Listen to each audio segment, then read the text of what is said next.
आज के हमारे ई व्याख्यान में हम बात करेंगे तृतीय वर्ष समाजशास्त्र के प्रथम प्रश्न पत्र में कार्ल मार्क्स के बारे में और कार्ल मार्क्स के वर्ग संघर्ष के सिद्धांत के बारे में। मैं डॉक्टर पी.टी. राजेला, सह आचार्य समाजशास्त्र, राजकीय महाविद्यालय खरड़ा, उदयपुर।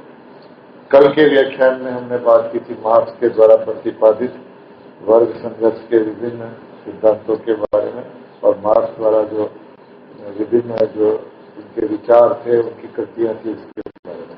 आज हम वर्ग संघर्ष का सिद्धांत, जो मार्क्स का महत्वपूर्ण सिद्धांत है, उसके बारे में हम बात करेंगे। मार्क्स द्वारा प्रतिपादित वर्ग संघर्ष का सिद्धांत ऐतिहासिक भौतिकवाद की ही एक उत्पत्ति है। मार्क्स वर्ग संघर्ष को सामाजिक परिवर्तन का मुख्य साधन मानते हैं और आदिकाल से लगाकर आज तक के विश्व समाज में जितने भी परिवर्तन हुए हैं, उनमें उसी का प्रतिफल मार्क्स बताते हैं।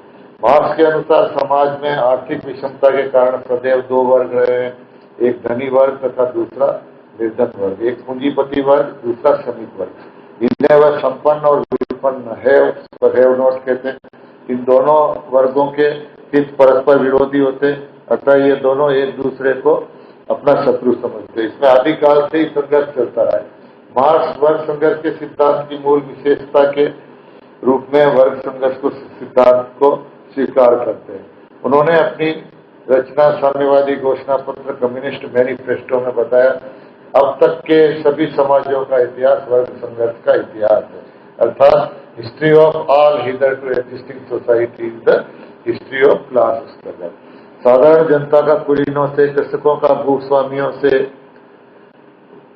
वेतन भोगियों का श्रेणीपतियों से, मध्यम वर्ग का कुलीन भूपतियों से सदा संघर्ष होता रहा। यह संघर्ष कभी गुप्त रूप से और कभी खुलेआम निरंतर चलता है। इस संघर्ष के परिणाम स्वरूप हर बार या तो समाज की पुनर्रचना हुई या युद्ध करने वाले या संघर्ष करने वाले दोनों वर्गों का विनाश हुआ।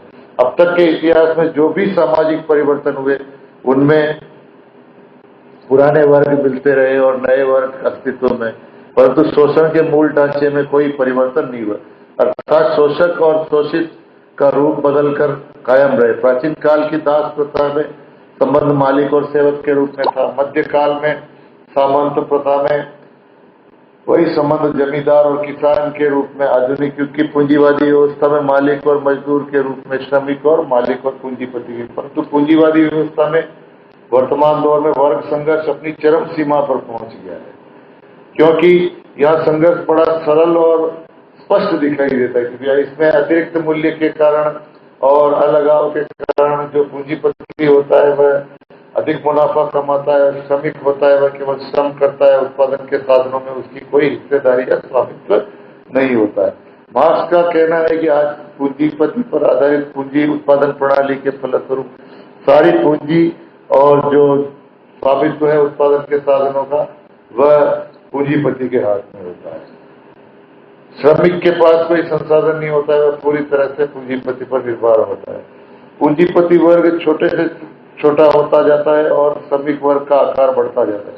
सारे श्रमिक अपने देश, भाषा और संस्कृति के सतही भेदभाव को भुलाकर आर्थिक वर्ग के रूप में अपने हितों को पहचानते हुए क्लास इन इटसेल्फ, उसमें वर्ग चेतना की बात आए, मिलजुल कर अपने पूंजीपति जो उनका जो हित करता है, उनके विरोधी होता है, उसके विरुद्ध संघर्ष करे।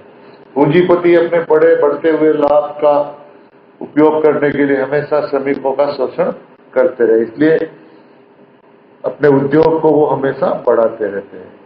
तो पूंजीपति और सर्वहारा वर्ग के बीच सीधे वर्ग संघर्ष की संभावना है। सर्वहारा वर्ग अपनी विशाल जनसंख्या और सुदृढ़ संगठन के बल पर मुट्ठी भर पूंजीपतियों को पराजित करके उत्पादन के साधनों पर अपना स्वामित्व स्थापित करेगा, अर्थात जो शोषण करने वाले हैं उनका शोषण होगा और सर्वहारा वर्ग का अधिनायकवाद आएगा, अर्थात डिक्टेटरशिप ऑफ प्रोलिटेरियट। इस अवस्था में उत्पादन के समस्त साधनों पर सामाजिक स्वामित्व स्थापित करके पूंजीवाद के अंतिम अवशेषों को, ऐसा मार्क्स अपने सिद्धांत में बना है।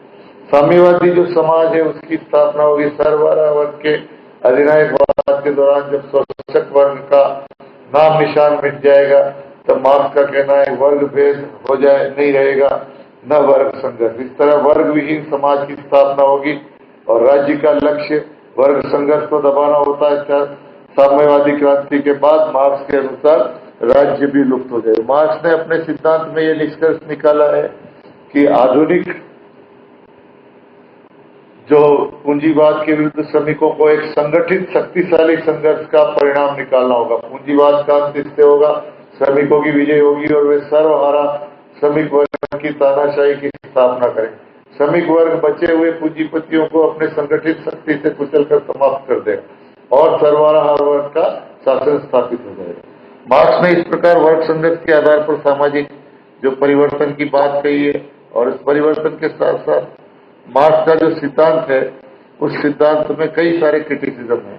इसके क्रिटिसिज्म में कई सारे जो विचारक ये मार्क्स की इस बात को विरोधी वर्गों को और विरोध में बांटने की इसको स्वीकार नहीं करते। उनका मानना है कि सामाजिक जीवन का बहुत बड़ा आधार सहयोग है, संघर्ष नहीं है।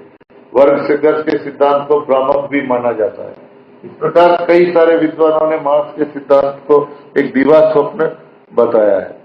समाज में केवल दो ही वर्ग नहीं है, इसके अलावा मध्यम वर्ग और कामगार वर्ग भी होता है। मार्क्स के वर्ग की व्याख्या को भी अस्पष्ट बताया गया है। इस प्रकार हम देखते हैं कि मार्क्स का जो वर्ग संघर्ष का सिद्धांत है वो हमें एक दिशा देता है, और इस दिशा के आधार पर जो है हम सामाजिक परिवर्तन को समझते हैं। मार्क्स ने वर्ग संघर्ष के सिद्धांत को एक ऐतिहासिक भौतिकवाद की जो व्याख्या है, जो द्वंद्वात्मक भौतिकवाद से उसने स्पष्ट किया। धन्यवाद।